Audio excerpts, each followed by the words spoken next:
12 months or so ago, my wife and I embarked on a pretty big house renovation project, and I documented the whole thing on the channel here in these 3 videos. We went through the plans, the progress, the mess, and most importantly, the huge hole it left in my bank balance as I tracked the spend completely transparently, week by week, penny by penny. And I thought to myself, it might be interesting to revisit the project sort of 12 months on to just discuss some niggles that we've got with the space. You know, after hosting parties, Christmases, kids' play dates, you get to use the space and really learn what does and doesn't work. You know, things that you just think, ah, oh, Tom, you f***ing idiot, why didn't you think of that? I always think this when you're watching an episode of Grand Designs. You know, what's it like a year later after they've actually lived with the space? Is it really that perfect? So I intend on going through that with you today. And I also want to address that by far the most commented comment I had on the series was around the final house valuation. As I went through exactly what we paid for the house, what we spent, people were really interested to know exactly what do I think the house is worth now. So I want to go through that with you too at the end of the video, and you can decide whether you think this whole thing was worthwhile. Right, the first niggle is actually outside, so follow me.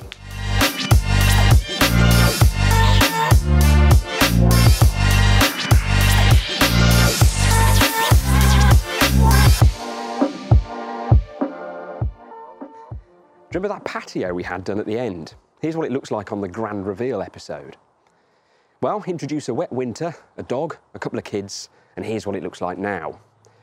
I have pressure washed this thing more times than Kevin McLeod has had hot dinners, quite frankly, and it still always goes back to looking like this. Porcelain is completely non-porous, which basically means all the mud and dirt just sits right on the top of the surface and you're constantly cleaning it. So it looks fab, but yeah, it's pretty high maintenance and a bit of a pain when you've got dogs and kids, I might say. Anyway, back to pressure washing. And actually, as I go to come back in, it brings me nicely onto my next point. Going in?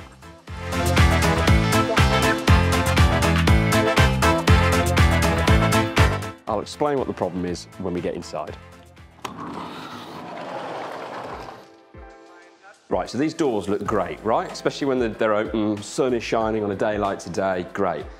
But let me just shut them, just to show you a bit of a quirk with our design. It'll make sense.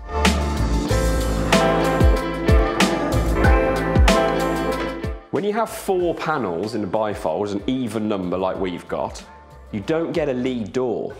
So there's no back door here, there's no handle, so there's no individual door. If you have an odd number of panes, so if we had 3, you'd actually get 1 pane that would be a lead door with a handle that would fold up, and then the rest would concertina up. But because we've got 4 panels and the way that they have to fold up, we don't get a lead door. Now that's not a problem when you're on the inside, but is a bit of a pain on the outside because there's no handle or anything. And it also means that if you go out, you can't actually lock them. So if you wanted to go out the side gate and come back, you couldn't lock these doors from the outside. A little bit of a pain. We were aware of this, however. There was a solution. We could have had 3 panels on the bifold doors. That was possible. But what it meant was that we'd have had 3 huge, big, wide panels to fill the space. And when they were folded up that side, we were in the garden, they would take up quite a lot of room, and they'd also be really heavy because each panel would be, you know, big old whacking great piece of glass. So that wasn't a perfect solution either. So it's one of those, we had to sit and weigh up the pros and cons, and we decided that this was a better solution for us because we didn't want great big doors taking up all that lovely patio space. That's my little barbecue area over there. So yeah, a bit of a pain, one of those things. So if you're looking at bifold doors, make sure you have that conversation. I'll tell you one thing we haven't got used to though, however, look at this. This bloody seal here. This blooming thing flaps around all day long, drives us mad, can't get it to stay in. Any suggestions? Right, that brings me on to my next niggle. Radiators.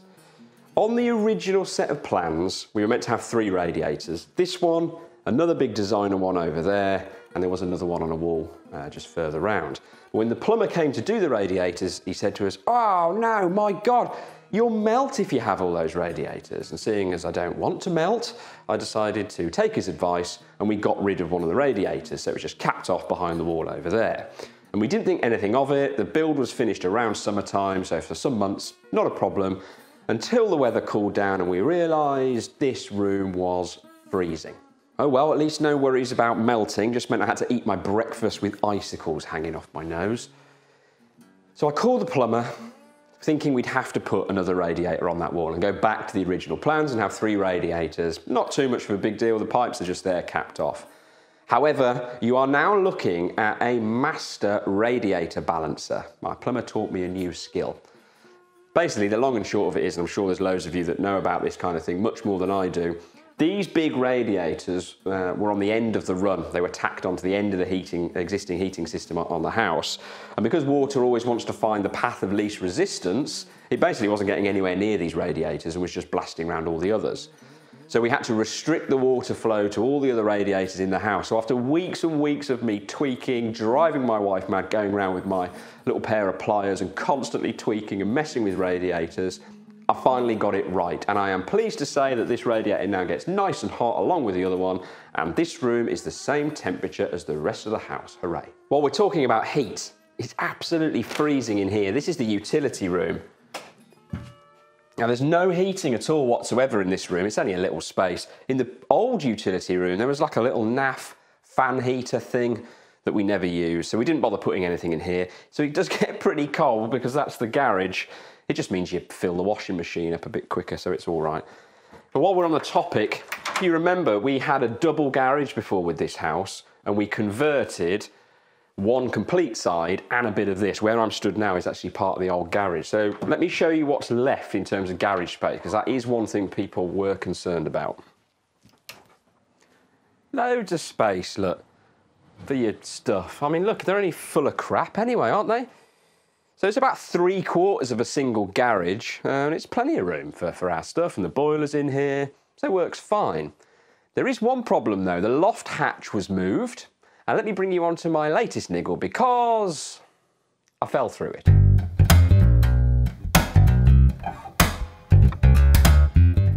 Look at that. So I was up there trying to get the Christmas decorations, it's not boarded, yeah, next thing you know, I'm dangling down there like bloody Father Christmas, legs hanging out, ceiling collapsed, hits my missus on the head. Actually really hurt her, so that bit wasn't funny. And I haven't yet fixed it, so yeah, I don't know if that really classes as a niggle. There's a bloody hole in the ceiling. This is pretty cool, right? This big gallery window. It's probably the most striking feature of the build. I would say it's probably the thing people comment on the most. And it's currently doing a great job of framing our bins, so my missus is going to kill me when she sees this. We're still working on the garden, please ignore the bins. But do you know who else loves this window? Pigeons. I don't know if you can really see this, but there's a wing mark there. There's another one there from our latest victim. So yeah, the number of concussed pigeons in our local area has gone up tenfold since building this. And I've actually got the latest pigeon here to show you. Here he is, look. I'm only joking. I'm not going to pull out a dead pigeon. But yeah, lovely window, but yeah, squashes pigeons. The painter was crap. Honestly useless. The builder had completely forgotten that he was meant to be organising the painter. And I sort of realised a bit late in the day what was unfolding, and we wanted it painted before the guys came to start fitting the kitchen unit. So yeah, we got somebody that he organised last minute, and this is what you get. It probably doesn't look too bad behind me, but you'll have to take my word for it when you get close. It's really patchy. Oh, and he did offer to oil our new glazed doors as well, which I'll show you. So yeah, carrying on from his painting experience, I don't know whether you can really see this, but there's more oil on the glass than there is on the door. So yeah, thanks, top job. Right, onto a slightly bigger cock-up. This is the main run of kitchen here behind me now. And can you see the units either side of the extractor fan are narrower in width than the sets of drawers below them. So this unit here and this unit here are narrower in width than these sets of drawers, and that wasn't the original plan, and what it's created is therefore a gap either side here, which wasn't the original plan, despite I don't know how many visits and measures and all the rest of it.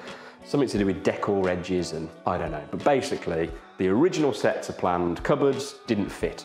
And I remember this day really well because I was stressed out. This was probably the most stressful point for me. So I think I actually remember sort of yelling at the kitchen fitter just to set fire to the house. It's all right, we'll buy a new one, we're just gonna move. I was not in a good place. Now, fortunately for me, there was a simpler solution than just setting fire to the house, and that was just to get some narrower cupboards on the top. And now I think it looks fine. So, you know, they are narrower, they don't exactly match. This whole thing was designed on sort of symmetry, so the whole kitchen is symmetrical. Yeah, and I think it looks fine. Please don't comment telling me those cupboards look terrible, because I think you might send me to that dark place again. Now on to another slight sort of design thing, and this is actually something that my wife and I don't agree on. If I'm here, I'm at the sink, this is the dishwasher, and this is the bin. And I think, on reflection, after using this kitchen, that they perhaps should have been the other way around. I don't know, it's just, when you're emptying a clean dishwasher, it's quite a way to go to all the cupboards to put the stuff away. And I just wonder whether they ought to be the other way around. I don't know, what do you think? Settling cracks. Sounds rude, it's not. We have a few of these, look. New plastered walls tend to dry out over time, and as temperature changes, these cracks can appear. I've deliberately left them through a full winter, and now the weather's warming up again, I'll look to get these sorted in the next few months. So if I tried to sort them, just wait for the next video. I tried to plaster the walls and the house fell down. While we're on the topic of walls, this little alcove in the kids' playroom looked great. Was dead pleased with it, until I came to hang these shelves and realised that the two walls either side don't run parallel. So I had to wedge the shelves in with all my might, cause loads of damage, and they're still actually falling down to this day and need fixing. I think the plasterers have been taking some lessons from the painter here. While we're at it, this bit of floor needs sticking back down, look. That's all.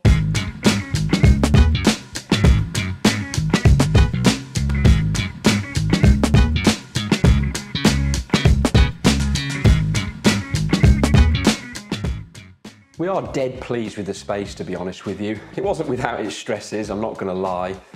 But do you know what, on reflection, all things considered, I would do it again. Now let's talk about some numbers and some figures. It was by far the thing I was asked about the most after the 3 episodes. So if you remember, we bought the house in September 2019 for £400,000. And we'd already spent £30,000 on improvements before we started this project. Our budget for this project was between £70,000 and £80,000, and if you remember, we actually went on to spend £82,351 to be exact. So the house owes us just over £512,000 for us to break even. We've had it valued, and the figures we're being told is between £550,000 up to possibly £600,000. Now, property prices are pretty high at the moment, so do take that maybe with a pinch of salt, especially the high end of that band. But that means there is profit in here of £37,000 to £87,000, which is not bad, seeing as we've only been here 2.5 years. It is, of course, completely irrelevant, though, because we don't plan on moving anytime soon. Was that another pigeon? Oh, check it's all right. Jesus.